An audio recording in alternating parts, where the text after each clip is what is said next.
Leviticus 26. You must not make idols for yourselves or set up a carved image or sacred pillar. You must not place a sculpted stone in your land to bow down to it, for I am the Lord your God. You must keep my Sabbaths and have reverence for my sanctuary. I am the Lord.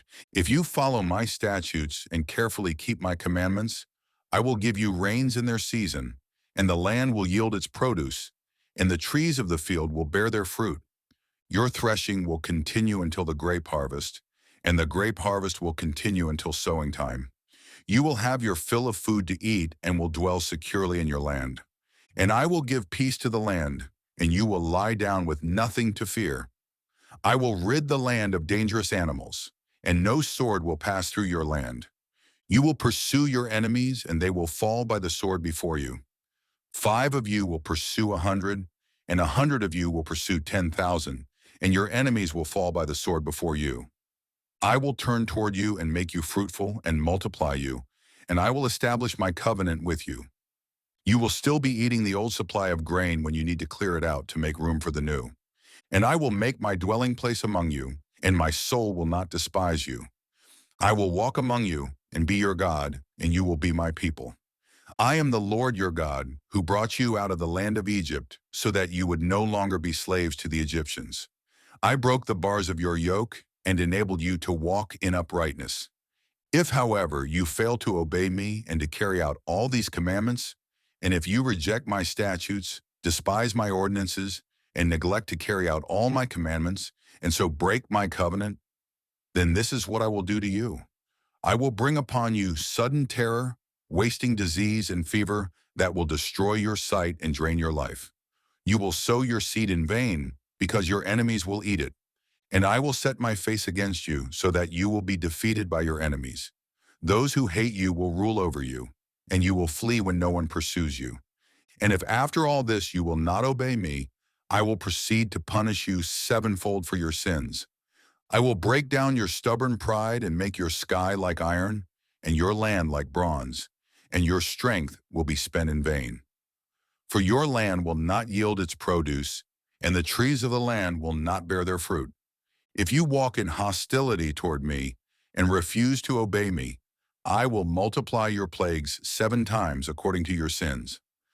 I will send wild animals against you to rob you of your children, destroy your livestock, and reduce your numbers until your roads lie desolate.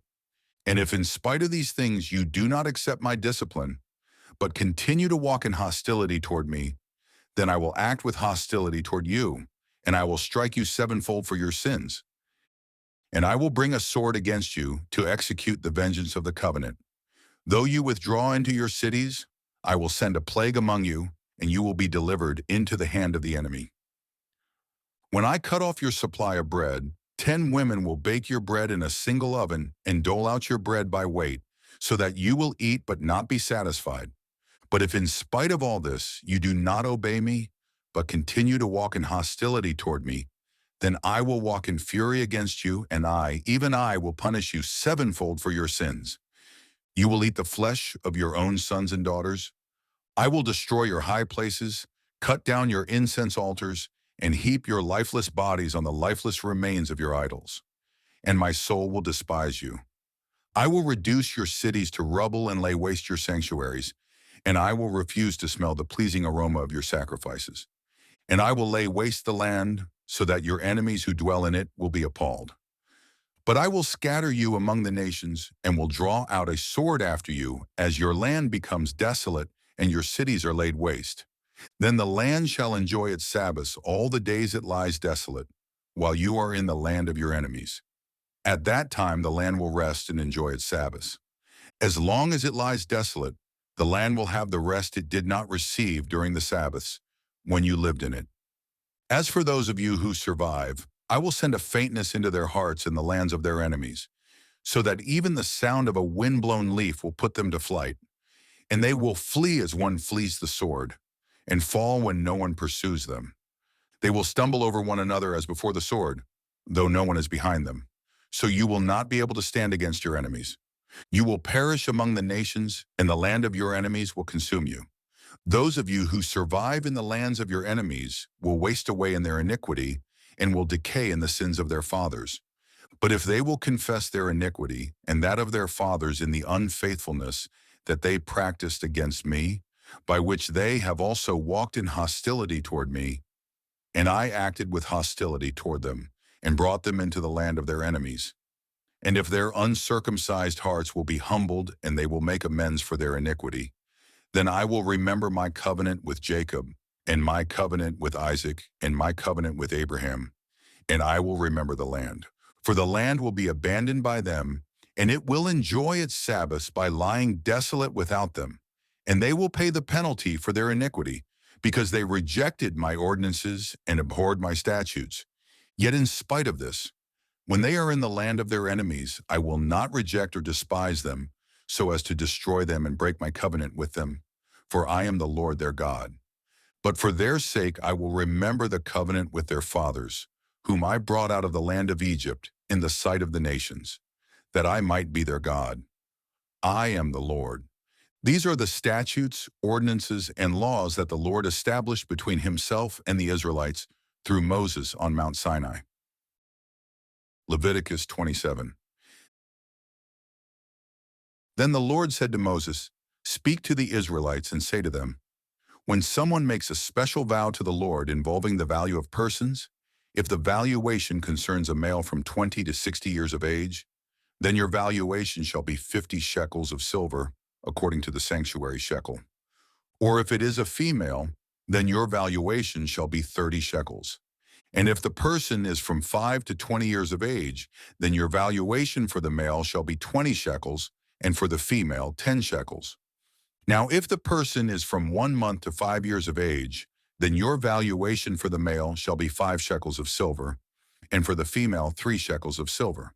And if the person is 60 years of age or older, then your valuation shall be 15 shekels for the male and 10 shekels for the female. But if the one making the vow is too poor to pay the valuation, he is to present the person before the priest, who shall set the value according to what the one making the vow can afford. If he vows an animal that may be brought as an offering to the Lord, any such animal given to the Lord shall be holy. He must not replace it or exchange it, either good for bad or bad for good. But if he does substitute one animal for another, both that animal and its substitute will be holy. But if the vow involves any of the unclean animals that may not be brought as an offering to the Lord, the animal must be presented before the priest.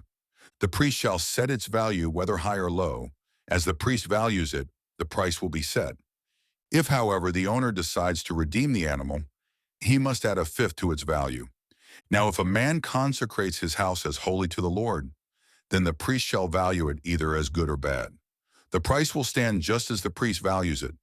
But if he who consecrated his house redeems it, he must add a fifth to the assessed value, and it will belong to him. If a man consecrates to the Lord a parcel of his land, then your valuation shall be proportional to the seed required for it. 50 shekels of silver for every homer of barley seed. If he consecrates his field during the year of Jubilee, the price will stand according to your valuation. But if he consecrates his field after the Jubilee, the priest is to calculate the price in proportion to the years left until the next year of Jubilee, so that your valuation will be reduced. And if the one who consecrated the field decides to redeem it, he must add a fifth to the assessed value, and it shall belong to him. If, however, he does not redeem the field, or if he has sold it to another man, it may no longer be redeemed. When the field is released in the Jubilee, it will become holy, like a field devoted to the Lord. It becomes the property of the priests. Now, if a man consecrates to the Lord a field he has purchased, which is not a part of his own property, then the priest shall calculate for him the value up to the year of Jubilee, and the man shall pay the assessed value on that day as a sacred offering to the Lord. In the year of Jubilee, the field shall return to the one from whom it was bought, the original owner of the land. Every valuation will be according to the sanctuary's shekel, 20 gerahs to the shekel. But no one may consecrate a firstborn of the livestock, because a firstborn belongs to the Lord. Whether it is an ox or a sheep, it is the Lord's. But if it is among the unclean animals, then he may redeem it according to your valuation and add a fifth of its value. If it is not redeemed, then it shall be sold according to your valuation. Nothing that a man sets apart to the Lord from all he owns, whether a man, an animal, or his inherited land, can be sold or redeemed. Everything so devoted is most holy to the Lord. No person set apart for destruction may be ransomed. He must surely be put to death.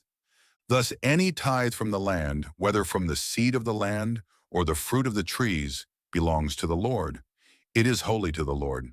If a man wishes to redeem part of his tithe, he must add a fifth to its value. Every 10th animal from the herd or flock that passes under the shepherd's rod will be holy to the Lord. He must not inspect whether it is good or bad, and he shall not make any substitution. But if he does make a substitution, both the animal and its substitute shall become holy.